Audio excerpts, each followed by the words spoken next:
Estamos. A ver, a ver. Y ya puedes sacar la Acá cámara estamos. y el micrófono, abrirlo y empezar la... Muy bien. Enzo, ¿Cómo estamos? un gusto, Enzo, ahí. ¿Me escuchás bien? ¿Qué? Sí, yo escucho muy bien. Acá es- tengo, estamos bien. Bueno, muy bien, Enzo. Te agradezco enormemente esta invitación. Además te digo, Enzo, y me surgen muchos pensamientos de un Enzo que ya algunos comenzamos a extrañar, ¿no? Que nos avisó que se va a alejar del fútbol. Pero vos sos un maestro de lo jurídico, un profesor de lo jurídico. ¿Eh? Eh, bueno, muy bien, vamos a comenzar en horario, así también le damos también libertad al doctor Enzo Finocchiaro, que hoy nos va a acompañar en esta charla interesante también para los seguidores, los alumnos de la Universidad Nacional de Matanza, de nuestra cursada del turno mañana de la cátedra del doctor Franco Fiumara, y además de los amigos que nos siguen habitualmente, que tiene una clara referencia a un tema de actualidad, que es el derecho penal juvenil. Y en ese aspecto, Enzo, vos como sabedor tenés muchos cursos, posgrados, además sos profesor, yo te envidio cuando te veo dando cursos a Centroamérica, el año pasado te veía dando cursos en Centroamérica.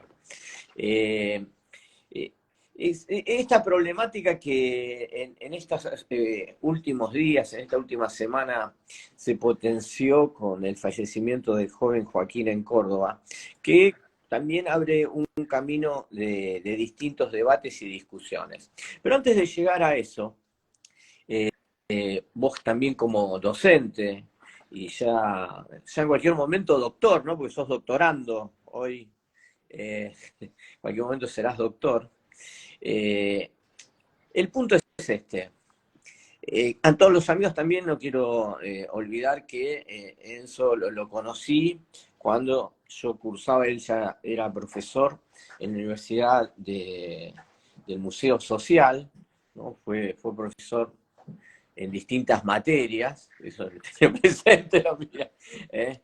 Y ahí supe conocerlo y conocer la gran persona también que es y de lo excelente docente que también es. Más allá de esta introducción, es esto, ¿podrías decirnos un poco del derecho procesal penal juvenil, esta famosa ley que es de la época del proceso y que siempre se dice que debería actualizarse? Bueno, un poquito nos puedes hablar de eso y después pasamos a un tema de actualidad, por favor.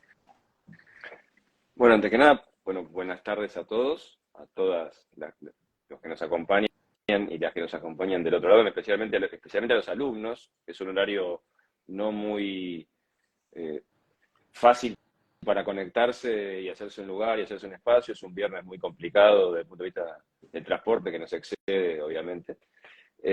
Y nada, siempre es bienvenido a tener, aunque sea un breve espacio de reflexión de estas cuestiones.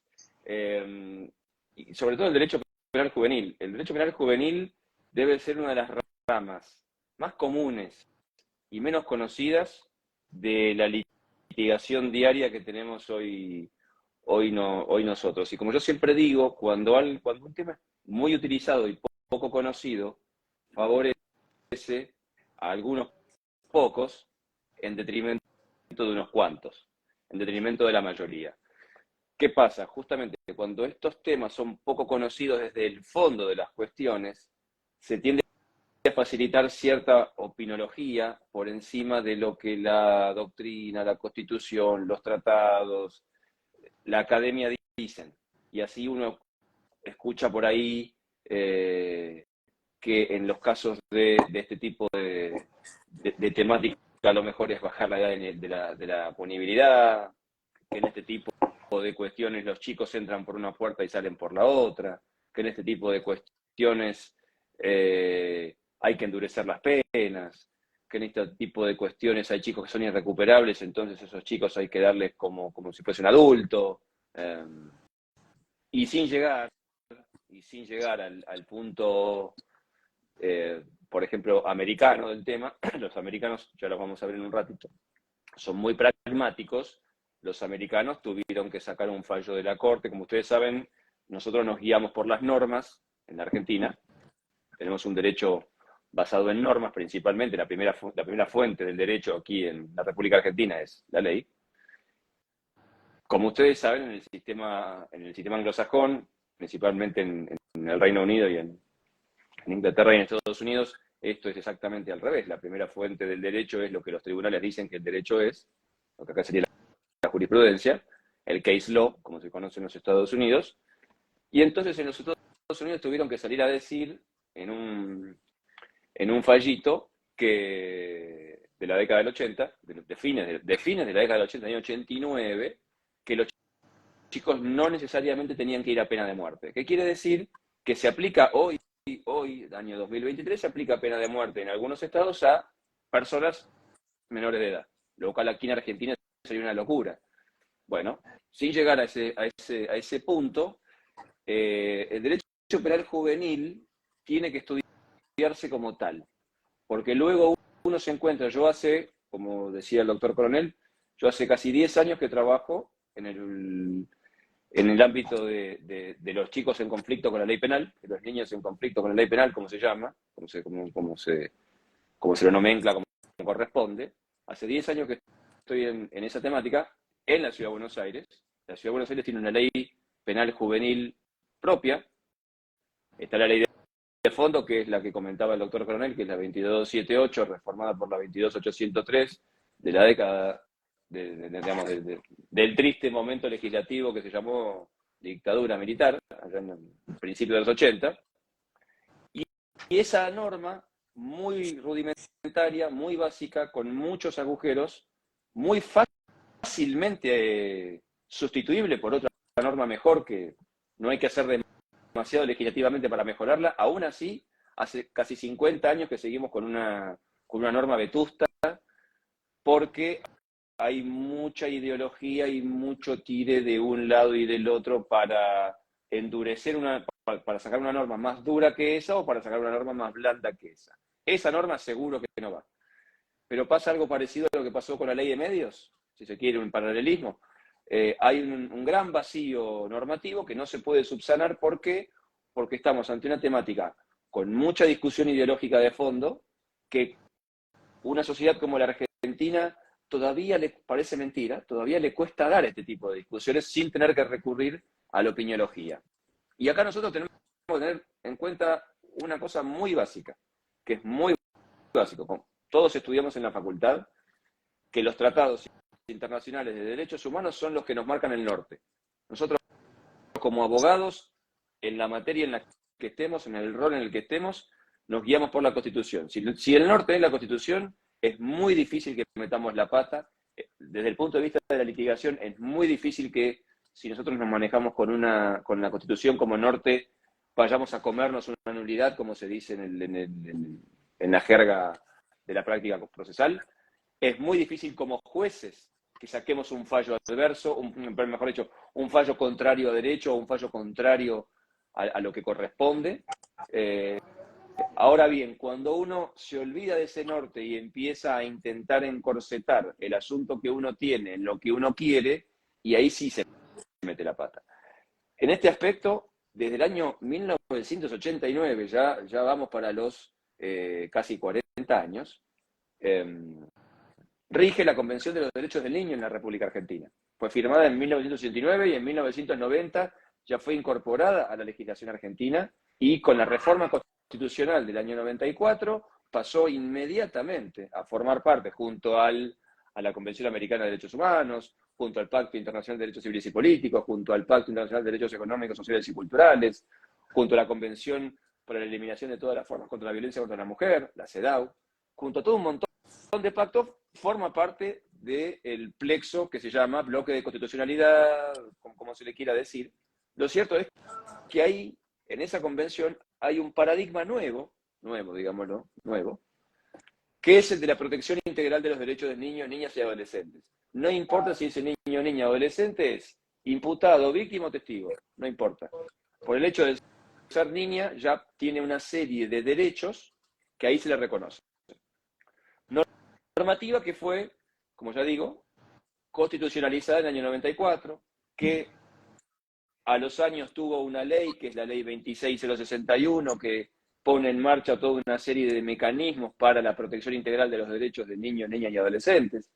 Vuelvo a repetir, no importa si ese niño, niña o adolescente es imputado en una causa penal. No importa, vamos al estadio previo. Entonces, los niños, niñas y adolescentes tienen un conjunto de derechos que los sitúa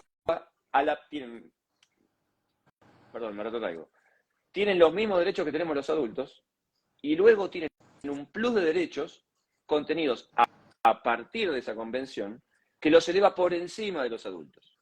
Niños, niñas y adolescentes que están regidos, vuelvo a repetir, por la Convención de los Derechos del Niño y por un conjunto de normas derivadas de la Convención. Principalmente, la Convención tiene un intérprete auténtico que es el Comité de los Derechos del Niño, que funciona desde que se puso en marcha la Convención. Este año Argentina logró integrar a una experta, que es la doctora Mari Beloff, logró integrarles miembro del Comité de Derechos del Niño, empezó a sesionar en junio, ahora, y la doctora Beloff empezó a sesionar en ese comité. Ella ya trabajó asesorando al comité en forma alternativa, pero ahora forma parte del Comité de los Derechos del Niño.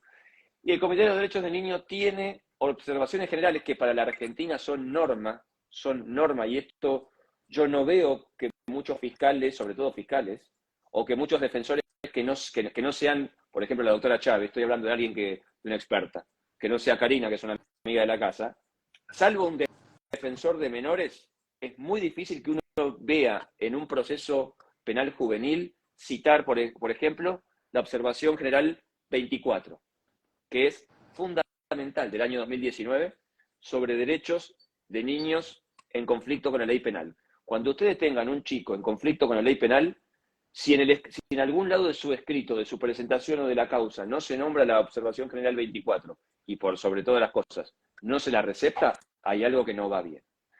Encima de la observación general 24 también tienen, por ejemplo, la observación general 12, que habla del derecho a ser escuchado. Y acá viene otro problema. Yo suelo escuchar que los chicos tienen derecho a ser oídos. Y no. Los chicos tienen derecho a ser escuchados. Como ustedes saben, no es lo mismo oír que escuchar.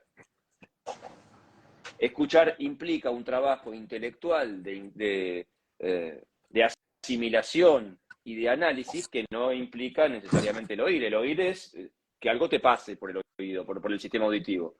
Y escuchar implica que tu cerebro analice lo que esa persona está diciendo, o lo que se está diciendo, en este caso un niño, lo procese y actúe en consecuencia. Entonces los niños no tienen derecho a ser oídos.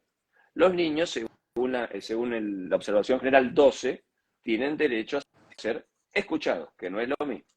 También tiene derecho a que su interés superior, el famoso interés superior del niño, que está en el artículo 3 de la Convención, sea el norte, y se aplique en cada caso concreto y en cada momento concreto de cada causa en que el chico es protagonista, sea como víctima, sea como imputado. Esto está en la observación general 14.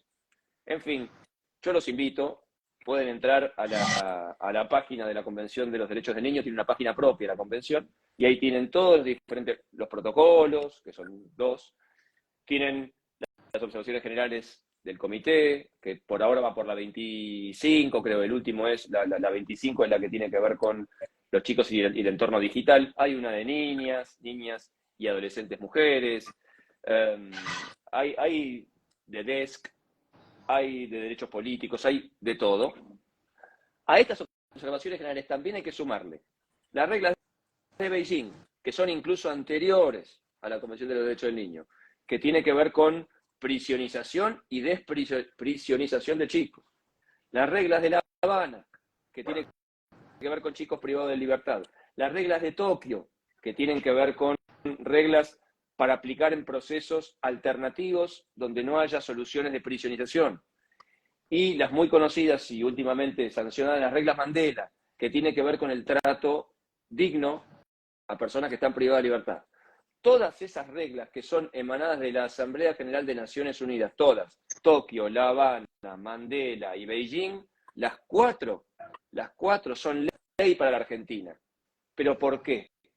Más allá de que se hayan receptado o no en el ordenamiento que sea, internamente, me refiero a nivel Argentina, son instrumentos que la Argentina firmó por estar en la Asamblea General de Naciones Unidas, como cualquier norma que emana de la Asamblea General de Naciones Unidas, obliga a los Estados partes de Naciones Unidas, entre ellos la República Argentina.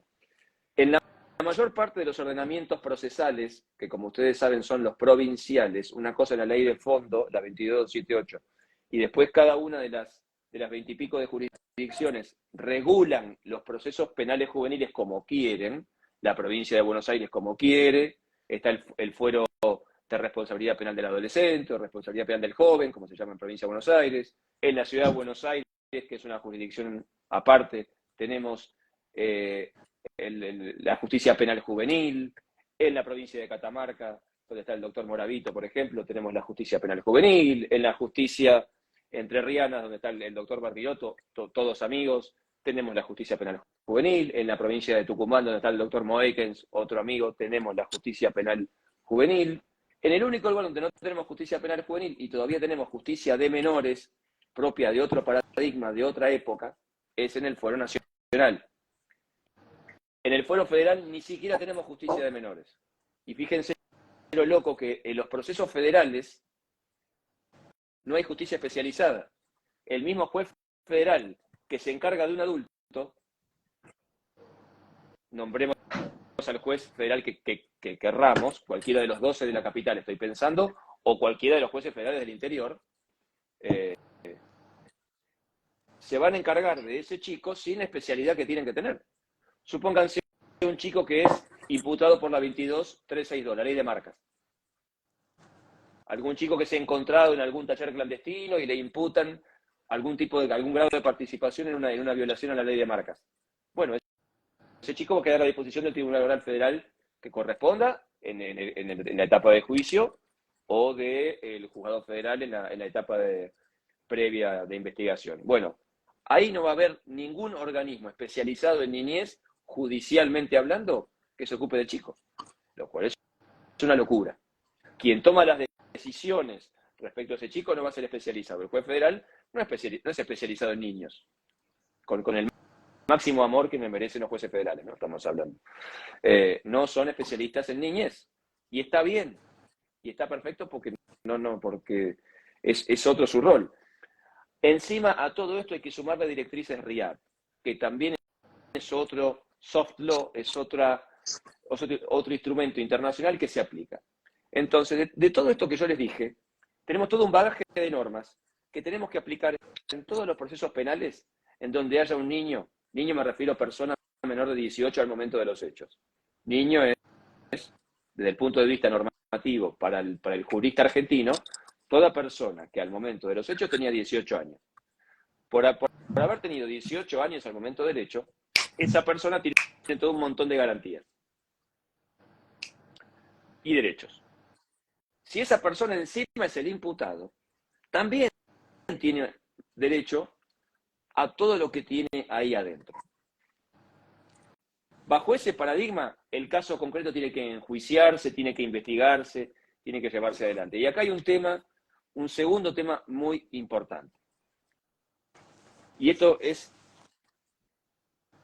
buenísimo que tenemos a los alumnos del otro lado, porque yo necesito abogados que sepan esto, porque después me encuentro con fiscales que no lo entienden. Un juicio penal juvenil no es un mini juicio. Un proceso penal juvenil, juicio penal juvenil yo digo en sentido amplio, no piensen solamente el debate oral. ¿No? Un proceso penal juvenil, desde que se denuncia, desde que se inicia de oficio o de flagrancia, que son las tres formas básicas de iniciar una causa penal en la Argentina históricamente, hasta que se finiquite la sentencia según ha sido emitida por el tribunal y está firme, desde ese momento hasta ese momento tiene que aplicarse el paradigma penal juvenil. No es un mini juicio, no es un mini proceso, no es un proceso igual que el de adultos con las garantías de los chicos. No. Porque en la República Argentina, y acá, bueno, acá tenemos que ir a grado, usted, doctor Coronel, seguramente a los alumnos los tiene locos con las teorías de la pena, por qué hay que castigar, por qué se impone una pena, cuándo hay que imponer una pena, qué tipo de penas se pueden imponer. Bueno, en el caso de los chicos, me refiero en el caso de los niños, este es un debate todavía más acuciante.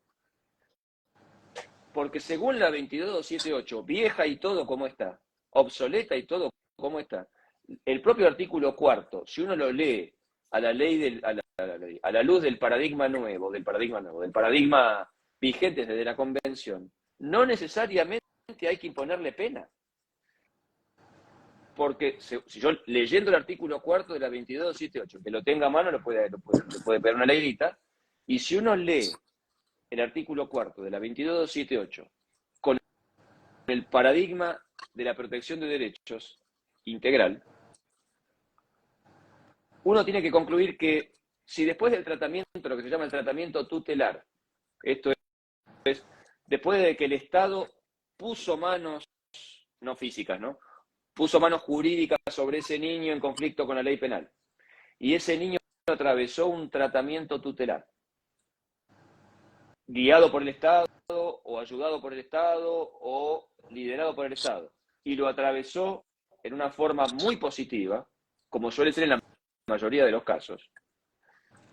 Nosotros en el sistema penal juvenil nos suele pasar que vemos chicos, hay muchos casos digo, muchas variantes, pero vemos chicos, por ejemplo, de estratos muy vulnerables, muy desapoderados, muy a la merced de ciertos adultos, muy a la merced de cuestiones nocivas que nos pasan a todos en la vida, pero que en el caso de los niños son más acuciantes. Y lo vemos transitar con éxito todo un proceso tutelar. Y en el proceso penal juvenil, a diferencia del proceso penal de adultos, uno a veces incluso tiene que preguntarse si realmente este chico merece una pena. Y acá es una diferencia abismal que hay con los adultos. En los adultos rige, si se quiere, un punitivismo retribucionista / preventivo especial, que puede ser positivo para los casos que se pueden salvar, prevención especial positiva para los casos que se pueden salvar, intentar, lo que dice la Constitución, intentar resocializar, intentar traerlo a la sociedad, intentar que recapacite. Todos sabemos que esto es una quimera si uno visita Ezeiza, si uno visita Batán, si uno visita Lisandro Olmos, esto es casi quimérico, ¿no? Pero bueno, la Constitución marca eso, por la hora de la Constitución que tenemos. Y si no, tenemos el paradigma de la prevención general, perdón, de la prevención especial negativa. Hay que inocuizar, hay que sacarlo del medio, ¿sí? Bueno, eso en juvenil no se puede aplicar nunca, porque va totalmente contrario al paradigma de todos los instrumentos que yo les mencioné. Sí. En derecho penal juvenil, el paradigma es socioeducativo, y esto no lo entiende nadie. Es socioeducativo. Aunque duela, en derecho penal juvenil, el norte no es la gravedad del hecho. ¿Es un factor a tener en cuenta a la hora de sentenciar? Sí, naturalmente. Yo no puedo determinar pena sin tener en cuenta el hecho, porque dejaría de lado el derecho penal de acto y me tendría que ir a un derecho penal de autor, que no es admisible por más beneficioso que sea para el autor. Es inconstitucional. Hasta ahí estamos de acuerdo. ¿La gravedad del hecho es un factor a tener en cuenta? Sí, pero no es el norte en derecho penal juvenil. En derecho penal juvenil, el norte es la persona misma que, teniendo en cuenta la gravedad de lo que hizo, teniendo en cuenta su tratamiento tutelar y teniendo en cuenta un montón de otras variables, su actualidad personal, su evolución como persona, más allá de lo que el Estado le haya impuesto y demás, todo eso nos va a determinar si hay que imponerle pena y qué pena hay que imponerle. Esto no lo digo yo, lo dice la 22278 y lo dice, por ejemplo, esa famosa observación general 24 que yo les mencioné. Pero bueno, esta es un poco la introducción que yo les quería hacer, porque me interesa muchísimo que tengan en cuenta estas cuestiones.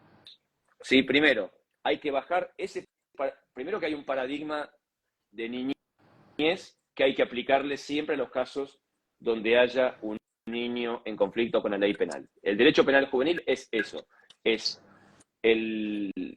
la parte del derecho que se aplica a chicos en conflicto con la ley penal, no es otra cosa. Es eminentemente un paradigma constitucional que surge a partir de la Convención de los Derechos del Niño, de la Constitución Nacional y de toda esa normativa internacional que yo mencioné hace un ratito. Indudablemente, al ser un tema procesal, también cada provincia puede enjuiciar a sus chicos, puede procesar a sus chicos como se le cante, perdón la expresión, inclusive el Foro Nacional. Hay una base que es la Convención de los Derechos del Niño y las reglas que mencioné y las observaciones de los derechos, del comité, que son las que mencioné, que no se pueden obviar. Y después cada provincia hará lo que le parece. Hay provincias incluso que están discutiendo si es necesario juicio por jurados en caso de niños. Sobre esto la doctora Belov ha escrito un muy lindo artículo que anda dando vueltas por ahí, alguno que creo que es gratuito inclusive. Es muy conocida igual su postura negativa al respecto, porque como ustedes saben, el juicio por jurados implica el juicio de pares, y un niño tendría que ser juzgado por sus pares. Entonces, si ese niño solamente puede ser juzgado por pares, tendría que ser juzgado o por niños, o sea, o por adolescentes, teniendo en cuenta que la edad de la punibilidad mínima en Argentina son los 16 años, tendría que ser juzgado por adolescentes o tendría que ser juzgado por adultos jóvenes, 19, 18, recién cumplidos, lo cual abre un debate muy interesante. Por ahí se dice claramente que podrían ser jurados los niños, porque si pueden conducir, si pueden votar, ¿cómo no van a poder ser jurados? Esa es otra discusión que hay que dar, otro tema muy lindo para un lindo trabajo práctico, por ejemplo, para una linda tesis. ¿Es posible el juicio por jurados en Argentina en materia penal juvenil? Y lo único que le pido, si alguno tiene la duda, que no me consulte a mí, porque ni yo lo sé hacer ciencia cierta todavía. Pero bueno, nada. Quería traerles estas reflexiones porque me pasa a mí diariamente que lo veo pasar, y no solamente, no hablemos de estudiantes, lo veo en colegas con muchos años de formación, porque me pasa que los colegas traen una formación de la época de menores. Yo empecé mi carrera allá en la década del 90, fines de la década del 90, en la justicia minoril. La justicia de menores es de otra época, tiene otro paradigma. Ha ido avanzando, subsisten los juzgados de menores a nivel nacional, sí, han ido avanzando mucho desde aquella vieja doctrina de la situación irregular del siglo pasado hasta la doctrina actual, que es el paradigma de protección integral de los derechos. Han ido avanzando, hacen unos muy buenos laburos, hay excelentes profesionales. Karina Chávez, la vuelvo a nombrar. Karina Chávez trabaja en ese fuero y es la cabal muestra de que hay excelentes profesionales que trabajan ahí, el doctor Cineruelo. Me menciono gente que me viene del Foro Nacional, que me vienen a la mente, que han trabajado y trabajan muchísimo. El doctor Cineruelo, por ejemplo, ha hecho grandes intervenciones, por ejemplo, clausurando el nefasto Instituto Agote, ahí en la calle Charcas y La Regueira, donde pasaron hechos terribles, y el doctor Cineruelo se puso, ya que estamos hablando en términos futbolísticos, se puso la 10 y encabezó un gran movimiento en ese instituto en concreto, garantizando los derechos de los chicos que estaban ahí adentro, y solamente teniendo como norte garantizar derechos. Nada. Después acontecen realidades casuísticas, como el caso del terrible asesinato de Fernando Báez Sosa, a manos de chicos que por una cuestión de, corríjame, los que están del otro lado, por una cuestión de meses y algunos de días, no terminó siendo un caso de derecho penal juvenil.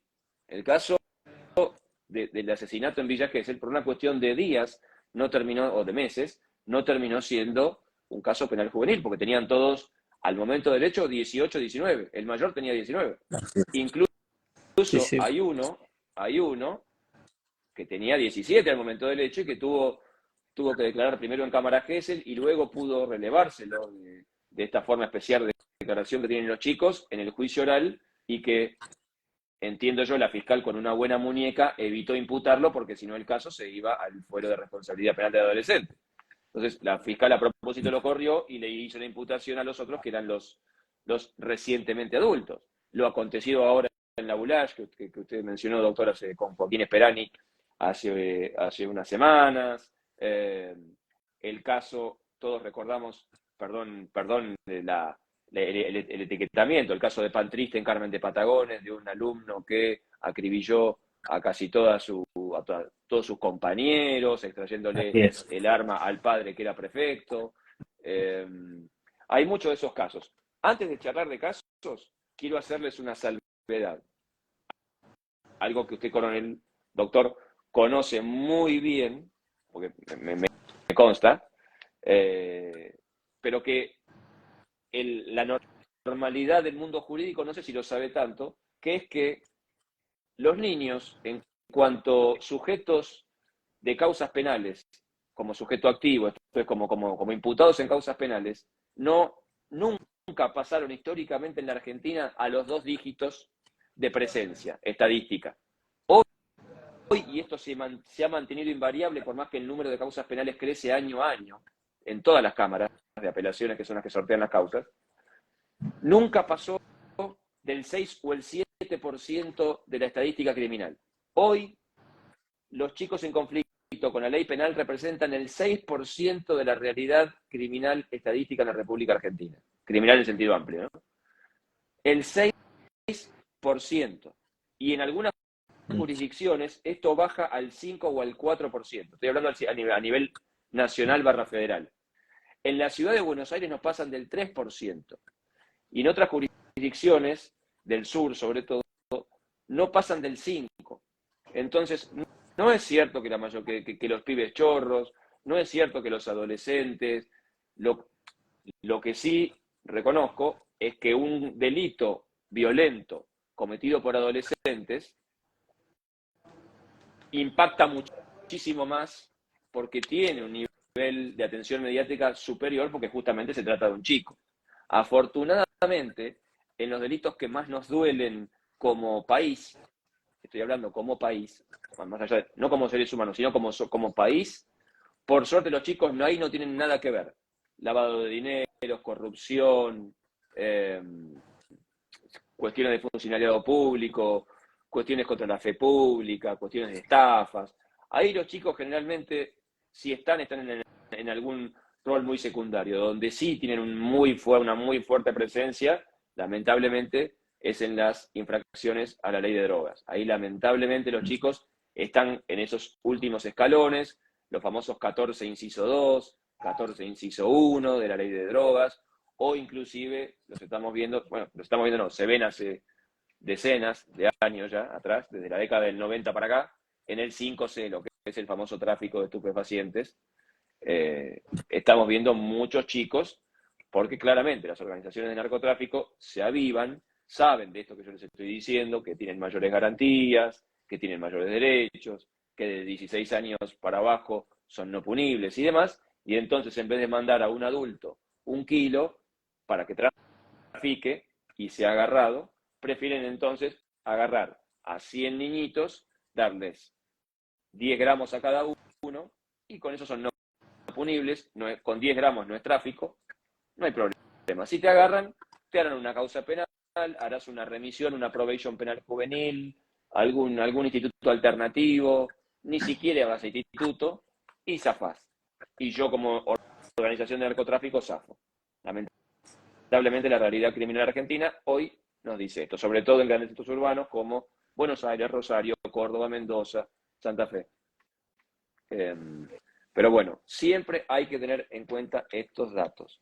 A la hora de analizar cada caso de niñez en conflicto con la ley penal, hay que tener en cuenta estos datos. Sí, ahí, Enzo, luego de esta explicación bastante didáctica, y te quería hacer un par de preguntas que un poco se me plantean, vos como sabedor de esta temática. Por ejemplo, la ley base es de la época del gobierno de facto. Ahora, para esa época, para quienes hoy nos ven, porque acá tienen dentro de este sistema procesal penal juvenil la facultad del juez de aplicarle una sanción que puede ser la mitad o la absolución también, si lo considera atinado, pertinente al caso concreto, del joven, por su evolución, el tratamiento realizado. Para esa época, Argentina se puso a la altura de nivel mundial o ya desde esa época venía un poco de atrás. No digo retrógrada, pero no estaba acorde a los tiempos. Esa es una consulta que siempre me planteé en el tiempo porque fijémonos en eso, que estamos hablando de algo que es un articulado mínimo, ¿no? Que, como comparto plenamente contigo, ¿no? Ha sobrevivido, lleva sobreviviendo casi 50 años, ¿no? Eso es llamativo. ¿Cuál es tu pensamiento sobre eso? A ver, tengan presente lo siguiente. La famosa ley 2278, incluyendo el artículo que ordena la publicación en el boletín oficial, tiene 13 artículos. 13 artículos tiene la ley 2278, de los cuales útiles hay 6 o 7. Los demás son de forma, que se llama de forma. Para los alumnos, de forma le decimos los abogados a la parte de la ley que es un poco de formalista para la implementación de la ley en sí. Pero el jugo de la norma va del artículo 1 al artículo 7 u 8. Es una ley que es del 28 de agosto del 80. 28 de agosto del 80. Es un complejo, es una ley 2278 y 22803 es una ley que la reforma, porque cuando la hicieron corta encima la hicieron mal, y el año siguiente tuvieron que arreglarla, porque la habían hecho mal. Se habían metido la pata, como quien dice, así que en el 80-81 hubo que reformarla. Pero es un tándem entre las dos normas. Decreto ley, claramente. No yo digo ley, pero es decreto ley porque no fue el Congreso de la Nación el que la sancionó, sino un grupo de muchachos simpatizantes del gobierno de entonces. La famosa comisión de asesoramiento, la nefasta y conocida comisión. El CAL, precisamente el CAL en el que estaba en el Congreso. Sí, coincido plenamente contigo, no te interrumpo, por favor. La famosa comisión de asesoramiento legislativo, con gente muy, muy preparada desde lo jurídico, pero bueno, con algún problemita desde otro lado. Sí. Bien. En esa norma dice que el juez podrá imponerle pena, dice la norma. Dice el artículo 4, la imposición de pena respecto del menor, término que no se usa más, por favor, no hablen más de menores, chicos, alumnos y los no tan alumnos, no se habla más de menores, no se dice más menores, se dice niños, niñas y adolescentes, por favor. Vuelvo, la imposición, el juez podrá imponerle pena supeditado a una serie de requisitos que están ahí en el artículo 4, que haya cumplido 18 años, que se le haya declarado la responsabilidad penal, esto es, que se le haya hecho un proceso penal y se haya determinado dentro del punto de vista de la teoría del delito, si se quiere, que él resultó el autor penalmente responsable de esa acción, de esa conducta antijurídica, típica, antijurídica y culpable, que se le puede atribuir a él con cierto grado de responsabilidad, y que haya pasado por un tratamiento tutelar, no inferior a un año. Esto dice la 2278.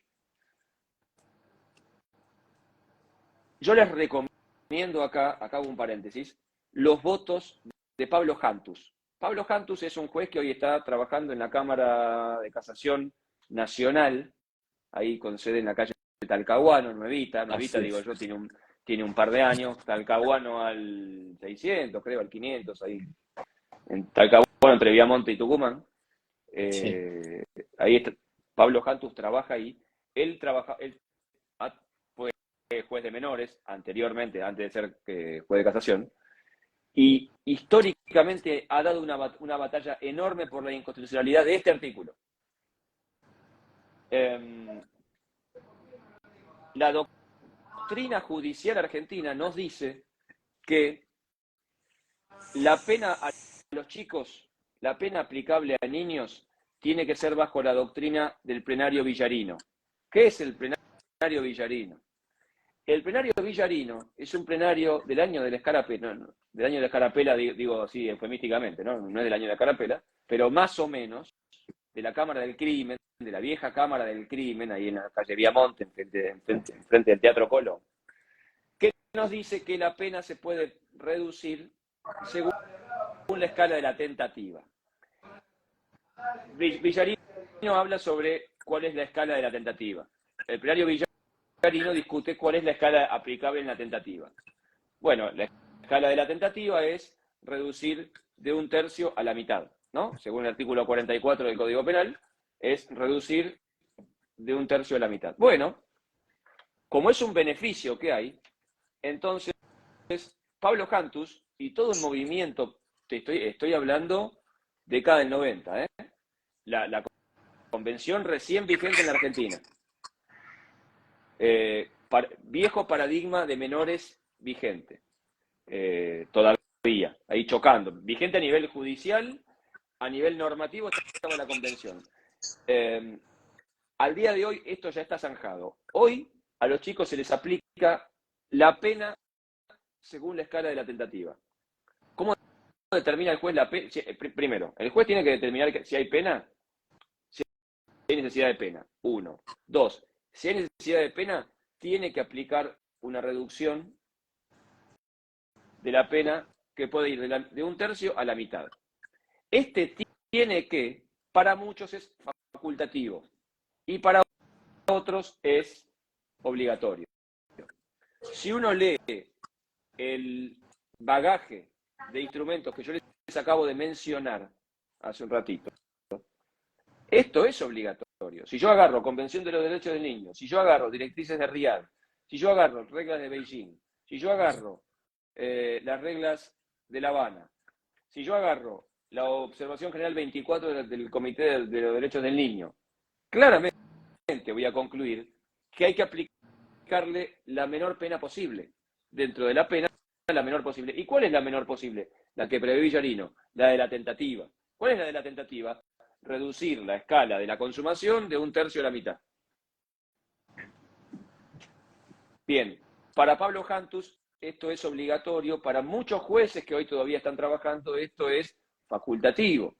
Sería lindo tenerla acá la doctora Chávez porque ella tiene nombres y apellidos, números de causas más concretos. Yo quiero evitarlo, pero ella, que es una gran batalladora justamente de esta cuestión en concreto, de que no necesariamente en todos los casos hay que imponer pena, y cuando hay que imponer pena hay que ir por abajo, e incluso algunos tribunales orales de menores, ahora por ejemplo tenemos jueces de menores recientemente nombrados, muy buenos, Alejandra Quinteiro, David Perelmutter, que venían de ser ellos, Alejandra venía a ser fiscal en San Martín o en San Isidro, no me acuerdo, después trabajó en la ciudad muchos años, hizo una gran labor en la Oficina de Apoyo Penal Juvenil, y de ahí concursó y ganó el concurso de jueza nacional, y es integrante de un TOM, de un Tribunal Oral de Menores, y David Perelmutter era defensor de niños, niñas y adolescentes, oficial, y luego ganó el concurso para ser juez de TOM, y los dos trabajan en 2 TOM distintos. Hoy creo que están funcionando, creo que están funcionando 3 de los 4, creo que están funcionando 3 activamente, si no 4, en el Foro Nacional estoy hablando, que no es el mío, y ahí ellos están marcando estas pautas con este norte que yo les cuento. Pero aún así cuesta mucho hacerles entender a los jueces que tienen que aplicar la reducción de pena que prevé la tentativa en los casos de niños, niñas y adolescentes imputados con la ley penal. Y acá viene elípticamente la respuesta a la pregunta del doctor Coronel. Argentina, todavía hoy, en el año 2023, debe esta discusión. Todavía en la Argentina no está claro qué pena o qué escala penal se le aplica a un niño, niña o adolescente. Primero, ¿hay que aplicar pena? ¿Sí o no? Primera discusión. Que tiene que esto todos los jueces lo hacen, todos los jueces penales juveniles lo hacen en la República Argentina, los provinciales, todos lo hacen. Primero primero hay que determinar la responsabilidad penal, esto es, se hace el juicio. Y el juicio se hace con determinadas garantías y siguiendo determinados principios. Puertas cerradas, oralidad, presencia del chico en todos los actos, presencia de la familia del chico en todos los actos, presencia de los efectores se llaman así, de aquellas personas e instituciones que le han colaborado notoriamente en su beneficio. Desde un punto de vista, siempre acuerden, no hay que mirar desde el punto de vista del Estado, como un padre, como era antes, sino hay que mirar desde el punto de vista del chico, las cosas que al chico le hayan hecho bien. ¿Y usted cómo sabe que? Y hay que preguntarle al chico, derecho a ser escuchado. Escúchame, fulanito, vos que vas a ser juzgado, ¿quién te gustaría que esté en tu audiencia? En tus audiencias de juicio. Fulano, fulano y fulano. ¿Mamá no? No, mamá no, porque mamá puede ser nociva, mamá puede ser un referente negativo. En la mayor parte de los casos, por lo menos que yo tengo, hay familias ausentes o hay familias disfuncionales. Mamá o papá no funcionan. Claro. Ahí estará el Consejo de los Derechos de Niños, Niñas y Adolescentes en la Ciudad de Buenos Aires y los servicios locales de protección de derechos de niños, niñas y adolescentes en las diferentes provincias para venir a colaborar en este sentido. Recuerden siempre, esto también es una norma constitucional, está en el Código Civil y Comercial de la Nación, la unidad central en la cual se desenvuelve una persona es la familia, no el Estado. Lo normal es que un chico transite su niñez y su adolescencia en el seno de una familia, no en un instituto de menores. Claro. La regla no es que niño pobre va al Belgrano, niño pobre va al San Martín, niño pobre va al Almafuerte. No. Niño pobre se queda con su familia y se empodera a su familia. No se la desapodera del chico. Se empodera al chico y a la familia en el seno de su familia, no se lo saca de ahí. Ahora, si luego de muchos intentos o de mucho estudio vemos que la familia del chico es disfuncional, más allá del tema económico, porque no quieren recibir ayuda, porque están en otra senda peatonal, digámoslo así, bueno, ahí veremos qué hacemos con ese niño. Pero la privación de la libertad es lo último, de lo último, de lo último. Y esta es otra cosa que veo muy común, privación de libertad cautelar a chicos, prisiones preventivas. Se abusa, en Argentina siempre se abusó de la prisión preventiva, siempre. Y se la justificó de las maneras más locas posibles. No quiero nombrar ahora doctrinas de jueces federales que andan dando vuelta para justificar prisiones preventivas o para justificar peligros procesales, pero se han aplicado la famosa doctrina Irursum, ya que Sí, vamos a traerla. Es reciente, de alguna manera es reciente, claro. Usted le explica algo a los chicos en la universidad. ¿Cuántos riesgos procesales conocen? 2. Muy bien. ¿Cuáles son? Entorpecimiento de la investigación o riesgo de fuga. Muy bien. Y atrás va a venir uno y va a decir, no, yo conozco 3. ¿Cómo 3? Sí, está la doctrina Irursum. ¿Cuál es la doctrina Irursum? La que dice que también se lo puede privar de la libertad por la naturaleza del delito cometido. ¿Cómo? Volvemos, no sé si se acuerda el doctor Coronel, seguramente que sí, la vieja ley de la provincia de Buenos Aires que preveía como inexcarcelables a la mayor parte de los delitos. Sí, sí. Que fue una barbaridad jurídica que lo terminó eliminando primero la Corte bonaerense en La Plata y luego la Corte Nacional, y luego se terminó derogando la ley, pero llegamos a tener una ley que decía que el 95% de los delitos eran inexcarcelables de adultos. Una locura. Bueno, acá tenemos lo mismo. Entonces, en Argentina siempre se abusó de la prisión preventiva. ¿Por qué? Porque los jueces siempre tardaron bastante en resolver. Acá me autopego un palo, ya que yo integro el Poder Judicial hace 26 años.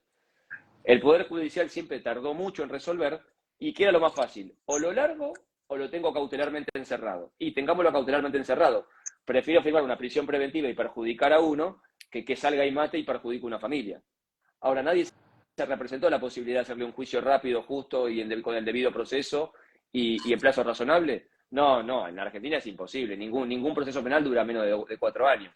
¿Pero cómo? Si Si la prisión preventiva no puede durar más de 2. Bueno, búsquenle la vuelta. Plazos ordenatorios, que no sean perentorios, no sé. Fíjense ustedes cómo hacen. Bueno, pero la norma dice una cosa. No importa. Usted fíjese cómo hace. Total, ya sabemos cómo es. Para los abogados, los plazos son perentorios. Y para los jueces son ordenatorios. ¿No es cierto? De un lado del mostrador. No, eso es una verdad. Es una verdad. Del otro del mostrador, usted rige otro. El código lo damos vuelta. Ahí te quería consultar, pues ha sido este diálogo tan bueno que ha volado el tiempo, ¿no? Ya estamos casi en el horario. ¿Cuál es tu visión en el tema del debate actual con reducción no es la imputabilidad, porque ya es, más allá de lo que digan los políticos, debo creer que no desconocen sus asesores la norma, ¿no? O sea que alguien menor de 18 años no se le puede condenar, debo creerlo, ¿no? Los escucho y a veces lo dudo, pero sí veo que hay un tema de debate también actual, el tema de bajar, hoy es de 16 a 18, bajarlo a 14 o 15 años. ¿Cuál es tu visión sobre eso? A ver, primero, dos cosas. Uno, ya que estamos, pasamos un aviso parroquial, con la famosa observación general 24, que vuelvo a insistir. Sí, sí. La observación general 24, que es muy interesante, no es larga, es muy linda de leer, es como la mayoría de los instrumentos de Naciones Unidas, no es como la ley argentina, que usted para leerla necesita 6 posgrados, un par de maestrías y algún doctorado. Las normas de Naciones Unidas se leen fácil, son de fácil lectura. Ahora que en la Argentina está muy de moda, gracias a Dios, lo celebro, ¿no? El lenguaje claro. En cualquier lugar, menos en la Argentina, esto es la norma. O sea, que el lenguaje tenga que ser claro. ¿Cómo no va a ser claro? ¿A quién le va a aplicar usted la norma? ¿Al abogado que se está notificando con la cédula? No, a doña María, que es la beneficiaria, o a fulanito, que es el imputado, o a Jorgito, que forma parte de la comunidad, o a la comunidad de docentes, o a la comunidad educativa, o a la República, o a la comunidad en general. No, pero escúcheme, ¿usted leyó los términos de la resolución judicial? ¿Quién es el incuso? ¿Quién es el de cuyus? ¿Cómo a priori? ¿Quién es ut supra? ¿Quién es el señor ut supra? No, muchachos, escúcheme, si hasta la misa se dejó de dar en latín y se da en castellano y de frente a la gente, ¿cómo vamos a seguir usando palabras que no entiende nadie? Lenguaje claro. Si yo no le puedo explicar a una persona con 2 párrafos qué resolví, y en algo metí la pata. Y acá me viene a la mente la sentencia de Cromañón. 400 y pico de páginas. Para resolver un tema de autoría sencillo. Y a ver, en cuanto a la prueba, un caso probado, porque lamentablemente teníamos 186 víctimas que dieron cuenta de esto y los cientos de heridos que dieron cuenta de esto. Pero desde el punto de vista jurídico no era muy difícil, igual que el accidente del APA, no era muy difícil. Sin embargo, centenas de páginas citando autores que probablemente la mayoría de nosotros no conocen, no tienen la suerte de conocer, y que ni siquiera han escrito en castellano. Y vos decís, si yo como juez, que hice un concurso, que llevo 20, 30 años de judicial, pasé por la facultad, trabajo en el Poder Judicial y estoy en contacto con los casos todos los días, tengo que recurrir a Jacobs, a Roxin o a es lo que iba a decir, son todos alemanes. Es difícil, una sentencia. ¿No? Usted vaya a los americanos dicen, escúchame, porque lo digo yo soy el juez. Y punto. Yo soy el juez. Y vale porque lo digo yo, y aparte porque lo que estoy diciendo es una derivación lógica de mi sana crítica. A ver, ¿es una derivación lógica de lo que pasó en el proceso penal? Sí. Y entonces está bien. No tengo que justificarlo en nada. Si quiero le pongo patulucito, y si está bien razonado y es acorde a derecho, y yo atendí todas y cada uno de los reclamos de todas las partes, y me fijé y analicé toda la prueba producida, y la pesé como hay que pesarla, ya está.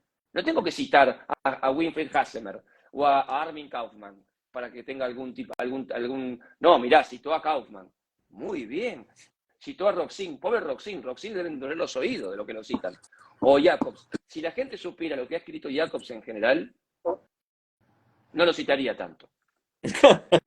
Claro. No lo citaría, sobre todo con el derecho penal del enemigo. no lo Claro, cicatrizan. iba a decir la ley penal del enemigo, claro, sí, sí, sí, coincido plenamente. Sí. Pero bueno, desde ese punto de vista, cuando uno lee esas resoluciones, uno se tiene que dar, primero lenguaje claro, pero bueno, volviendo. La observación general 24 dice que las personas, hasta que no tienen 20 años, lo dice la observación, no lo estoy, leanla, hasta que una persona no tiene 20, 21 años, 20, 21 años, dice la observación, no tiene conformada su corteza cerebral de forma tal que le permita contener sus impulsos, utilizar los vicios redivitorios como corresponde. No, perdón, los frenos inhibitorios como con los vicios redivitorios. Los frenos inhibitorios como corresponde, vicio redivitorio. Me salió el civilista. Los frenos inhibitorios, determinarse, poder decir pará, poder parar a tiempo, poder quedarse en el acto preparatorio, que como todos saben, no es punible en Argentina. No, espere, doctor, hay algunas figuras penales donde sí es punible. Ah, perdón. Cierto que en Argentina vale todo, pero bueno, no importa. En el mundo normal, el acto preparatorio es no punible. Chicos, sépanlo, los alumnos que están del otro lado, sepan que en el mundo normal el acto preparatorio no es punible. En Argentina sí, en algunos delitos. Por ejemplo, el 189 bis, la aportación de armas, la tenencia de armas de fuego. Todo esto gracias a un ingeniero que no es Macri, que no lo vamos a traer, pero no importa, que nos colaboró mucho legislativamente hablando y nos endureció y nos arruinó el Código Penal, que ya venía arruinado con 800 y pico de reformas. Pero bueno, lo cierto es que, perdón por la humedad, lo cierto es que un chico no tiene conformado su ámbito de decisión hasta los 20 años. Y yo voy a discutir bajar la edad de la punibilidad menos de los 16. Aparte, está bien, demos el debate de la baja de la edad, pero demos un debate serio. No me digan que los chicos cada vez son más chicos cuando cometen delitos. Porque yo les podría decir, con ese criterio, cerremos el Congreso, cerremos la Casa Rosada, cerremos los ministerios, porque cada vez hay más delitos cometidos por funcionarios públicos. Y los delitos de corrupción. se siguen haciendo capacitaciones, funciona la UIF, funciona transparencia, ahora hay muchos colegas que está trabajando y muy bien con el compliance, con el cumplimiento de las normas de responsabilidad social en lo que tiene que ver con transparencia de los manejos económicos y financieros de las empresas.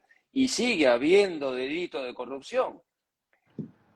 Y siguen, y se renuevan los candidatos, y se renuevan los ministros, y hay ministros jóvenes, porque usted me dijera, no, lo que pasa es que es un ministro viejo que parece que no internalizó que meter la mano en la lata está mal, y resulta que hay gente joven que viene al Congreso, o que es ministro, o que es secretario, o que es subsecretario, y sigue usando el helicóptero para pasear a la familia, y sigue usando el auto para llevar a los hijos, el auto oficial para llevar a los chicos al colegio, y sigue abusando de los gastos reservados que tiene su ministerio para arreglar la casa. Hemos tenido, no sé si saben, el doctor Hornos encabeza la comisión de monitoreo de cárceles y centros de detención, y se ha encontrado algunos funcionarios penitenciarios que se sirven de los presos para arreglarse la casa, para acompañar a la mujer a hacer tareas, gente que tiene que estar privada de libertad bien, que anda paseando por ahí. Sí, tus relatos son de situaciones que se presentaron, son hechos reales, claro. Entonces, parece mentira. Pero bueno, si vamos a dar esa discusión, tengamos presente primero que los chicos representan el 6% de la realidad criminal argentina como mucho. Sí. Que hasta los 20, 22 años no tienen conformado su sistema decisorio en forma normal, bien y natural como la tendríamos que tener, yo no sé, la mayoría de los adultos. Que hay un montón de situaciones de vulnerabilidad que no se atienden. Entonces, en vez de dar si vamos a dar esa discusión, tenemos que estar preparados para eso. Y también tenemos que estar preparados para como sociedad decir, ojo, que al bajar la edad, yo le voy a abrir el grifo al Estado a que le eche manos a un montón de chicos que por suerte venían zafando de las garras policiales, o de las garras de los institutos, o de las garras penitenciarias. Digo garras porque son garras. Y a partir de ahora van a pasar a engrosar la estadística criminal. Con el hacinamiento carcelario que hay, cada vez hay mayor cantidad de tobilleras y domiciliarias dando vuelta, para la violencia sucedánea contra derechos de personas privadas de libertad, y tenemos el famoso fallo Berbisky, que prohíbe tener a los presos en comisarías, y uno va a una comisaría en Moreno, digo de colegas muy distinguidos, doctor Sicilio, un colega muy distinguido que trabaja en aquel fuero, en Moreno, en General Rodríguez Moreno, y que yo sé que él ha ido a inspeccionar con el Colegio de Abogados de Moreno, General Rodríguez, comisarías, y no vamos a dar los números y las ubicaciones exactas para proteger a los pobres policías que no tienen la culpa, y se han encontrado con presos. Si uno va a cualquier comisaría porteña, hoy en las alcaldías porteñas están abarrotadas de presos. Hoy los abogados defensores de causas por personas privadas de libertad acontecidas en la Ciudad de Buenos Aires, normalmente, como la Ciudad de Buenos Aires no tiene centro de detención propio, sino que, pues como ustedes saben, Ezeiza, Marcos Paz y Devoto son centros federales, a los cuales la Ciudad de Buenos Aires accede por convenio. Si ahí te dicen, no, flaco, mira, la Justicia Federal y Nacional me tiene lleno el cupo y no puedo excederme porque si no me rompen la cabeza de la Convención Interamericana de Derechos Humanos, entonces, perdiste. ¿Dónde lo alojás? ¿En la casa? Y no, porque es medio, justamente está denunciado por violencia. Bueno, perfecto. Y sí, no te queda otra. En la alcaldía, ¿dónde lo vas a alojar? ¿Vos como Estado? Así es, sí, sí. No, coincido con vos. Ahí yo te interrumpo acá porque un poco se nos ha ido el tiempo, pero has dado definiciones muy, muy importantes, muy interesantes, que una es que no existe más el derecho penal del menor, sino que es niños, niñas y adolescentes. Eso, a todos a grabarlo, a fuego, ¿no? Cómo cambia el paradigma, y en eso nos has dejado una enseñanza muy importante, porque bueno, acá te estoy tuteando porque cuando recorremos tribunales, la mayoría, amplia mayoría, sigue hablando de la justicia del menor, y cuando no es así, no se quedan mismo en el tiempo los mismos responsables que tienen que estar al tanto y evitar ese tipo de definiciones.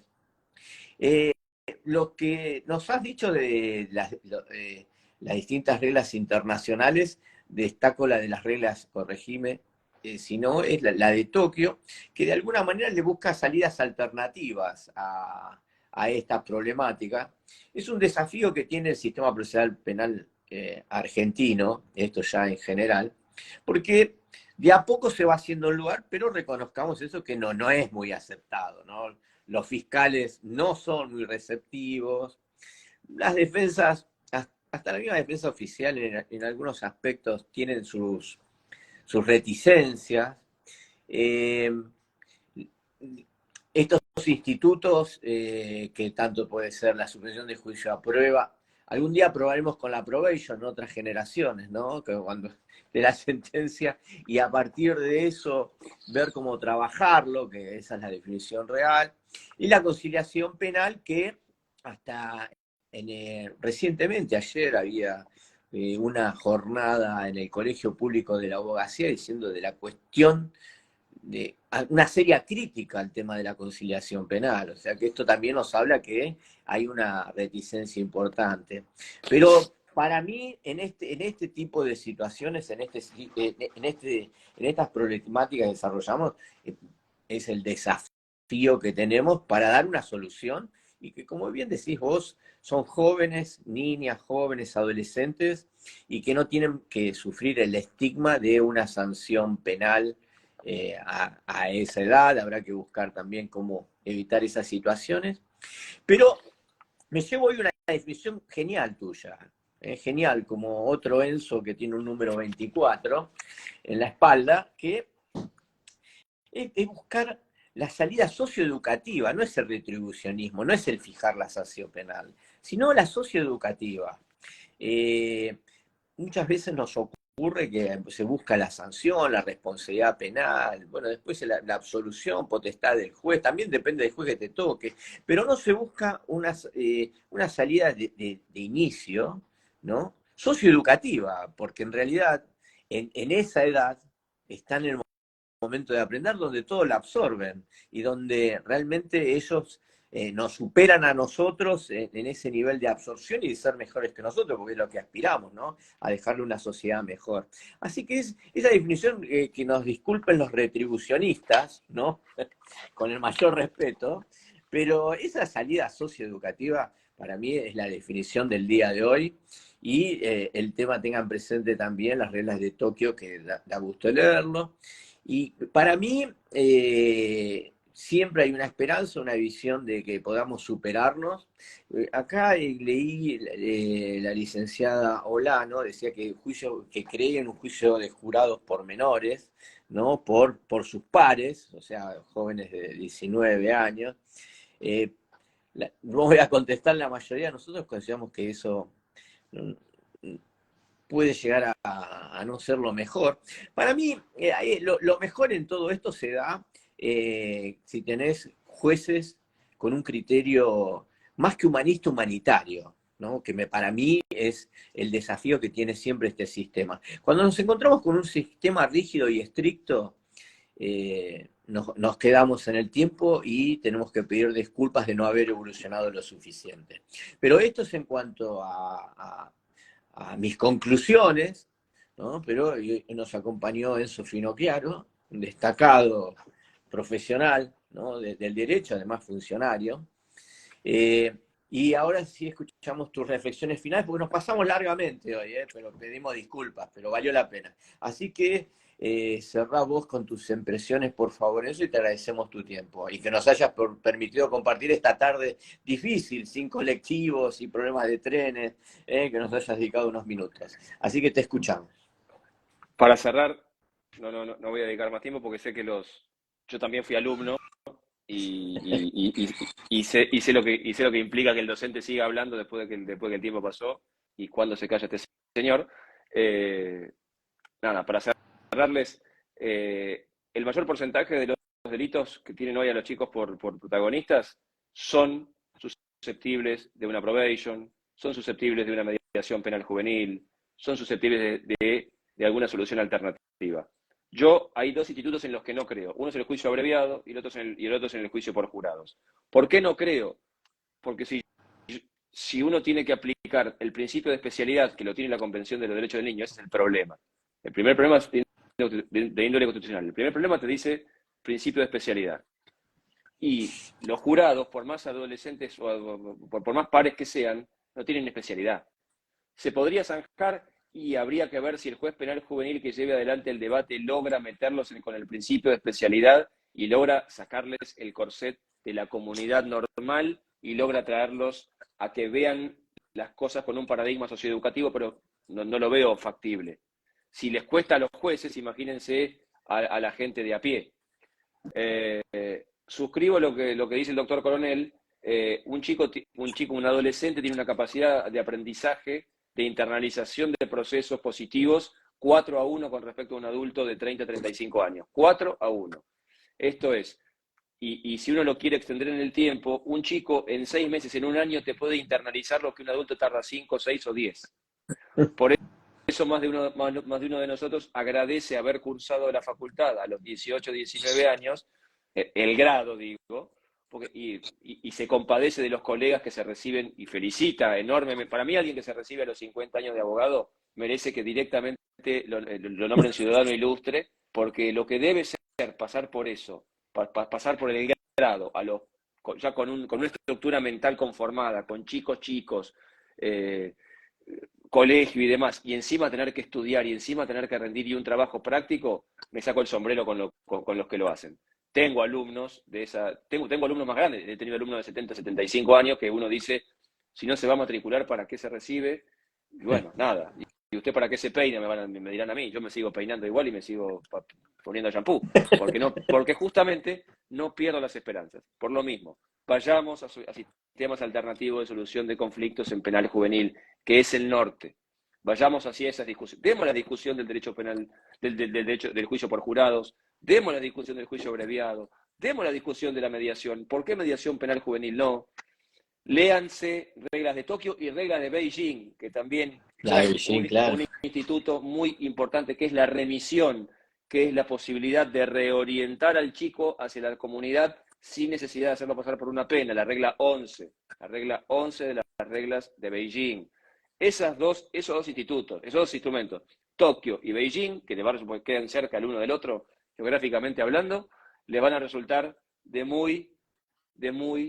mucha ayuda. Ese es el norte, no la punitividad, no el punitivismo, no la baja de la edad, no es por ahí, es por acá, es por lo alternativo, es por lo restaurativo, es por lo socioeducativo, es por ahí, nada.